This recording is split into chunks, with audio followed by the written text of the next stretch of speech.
প্রিয় সাহিত্যপ্রেমী ভাই বোনেরা, সাহিত্যের শিক্ষার্থী ভাই বোনেরা, আপনাদের জন্য আজকে যে ভিডিওটি নিয়ে আসলাম সেটা হলো বন্ধুরা ক্যাটাস্ট্রফি বিপর্যয় অথবা ডেনৌমেন্ট অন্তিম দৃশ্য। দুটো কাছাকাছি মনে হলেও একটু ভিন্নতা রয়েছে, পার্থক্য রয়েছে, মিলও রয়েছে বন্ধুরা। আসুন আজকের ভিডিওতে আমরা মজা করে সাহিত্যের এই প্যাস সিরিজে শিখে ফেলবো ক্যাটাস্ট্রফি অ্যান্ড ডেনোম্যান। বন্ধুরা, ক্যাটাস্ট্রফি হচ্ছে ট্র্যাজেডিতে যত ট্র্যাজেডি নাটক রয়েছে, স্পেশালি এই ট্র্যাজেডি নাটকগুলোতে বন্ধুরা ফাইনাল সিন মানে কি, নাটকের একদম শেষ স্টেজ পারফরমেন্সকে মিন করছে। সেখানে দেখা যায় যে একটা ট্র্যাজিক নাটকের মেইন যে চরিত্রগুলো থাকে, স্পেশালি প্রোটাগনিস্ট অ্যান্ড অ্যান্টাগনিস্ট সহ যে সাইড আরও ক্যারেক্টারগুলো থাকে সেগুলো সহ আমরা একটা ফাইনাল বিপর্যয় দেখি। সেখানে অনেক নিথর দেহ পড়ে থাকে, সেখানে কি বলবো যে কি হয়ে যায়, ফাইনাল ডিসমিস হয়ে যায়। বন্ধুরা, অনেক শব্দ ফেসবুক ও ইউটিউবের গাইডলাইনের কারণে যে শব্দগুলো আমি উচ্চারণ করতে পারছি না, ঠিক আপনারা ব্যাখ্যা করে বুঝে নেবেন যে সেখানে ফাইনাল স্টেজে অনেক কিছু বিপর্যয় ঘটে যায়। আমরা সেটা দেখার মাধ্যমে মনে করি যে একটা ডিউ পানিশমেন্ট হয়েছে, ডিউ ট্র্যাজিক একটা পারফরমেন্স হয়ে গেল, আমাদের ক্যাথারসিস সেখানে হয়ে যায়, মানে নাটকটা সেখানে ডিসমিস হয়ে যায়, ফাইনাল ক্যাটাস্ট্রফি হয়ে যায়, মানে ফাইনাল ট্র্যাজিক সিনারিজ প্রবাহ ফ্লো সেখানে স্টপ হয়ে যায় ফাইনাল সিনের মাধ্যমে বন্ধুরা।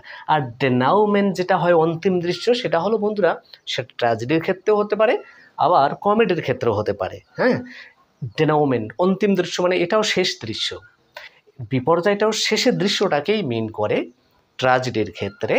আর ডেনাউমেন্ট হলে বন্ধুরা সেটা ট্র্যাজেডিতেও হতে পারে, কমেডিতেও হতে পারে, কিন্তু এর পার্থক্যটা হলো যে অন্তিম দৃশ্যে এখানে তুলে ধরা হয়, পারফরমেন্স করে দেখানো হয় একটা গ্রেট প্রবলেম, পুরো নাটক জুড়েই চলছিল, কিন্তু সেখানে ফাইনাল সিনারিতে এসে একটা সুন্দর সলিউশন, একটা প্রবলেমেটিক সলিউশন অর্থাৎ সমস্যার সমাধান খুলে যায়, প্রদর্শন করা হয় বন্ধুরা। যেমন আমরা অ্যাজ ইউ লাইক ইটে দেখি যে পুরো নাটক জুড়ে রোজালিন্ডের যে ছদ্মবেশ সেটা কিন্তু আনটাই হয়ে যায়, খুলে যায়, রিভিল হয়ে যায় বন্ধুরা দর্শকের কাছে। তো সেটাই হচ্ছে ডেনাউমেন্ট রোজালিন্ডের ক্ষেত্রে। আমরা অ্যাজ ইউ লাইক ইটে, শেক্সপিয়ারের অ্যাজ ইউ লাইক ইটে যেটা দেখি। আবার শেক্সপিয়ারের নাটক ট্র্যাজেডি কিং লিয়ারে আমরা দেখি যে সেখানে একগুচ্ছ অনেকগুলো ক্যারেক্টার, কিং লিয়ার, তারপর আপনার গনেরিল, গ্লোসেস্টার, রিগ্যান্ড সহ আর রোজারা একটা ফাইনাল ক্যাটাস্ট্রফির মধ্যে নিথর দেহ আমরা স্টেজে পারফরমেন্স করে পড়ে থাকতে দেখি। এটাই হলো বন্ধুরা ক্যাটাস্ট্রফি কিং লিয়ারের। আর অ্যাজ ইউ লাইক ইটে যে রোজালিন্ডের পরিচয়টা রিভিল হয়ে গেল বন্ধুরা, আনটাই হয়ে গেল, ওপেন হয়ে গেল, একটা তার মানে সমস্যার সমাধান হয়ে গেল। তার মানে দর্শকের মনে একটা চিন্তা ছিল যে এই রোজালিন্ডের পরিচয় আসলে উদ্ঘাটিত হবে কিনা, সেই সমস্যার সমাধান হয়ে গেল। যখন বন্ধুরা এরকম সুন্দর করে ফাইনাল সিনে শেষ স্টেজে কোনো একটা সমস্যা রিভিল হয়ে যায়, পরিষ্কার হয়ে যায়, খুলে যায়, সেটাই হচ্ছে বন্ধুরা ডেনাউমেন্ট।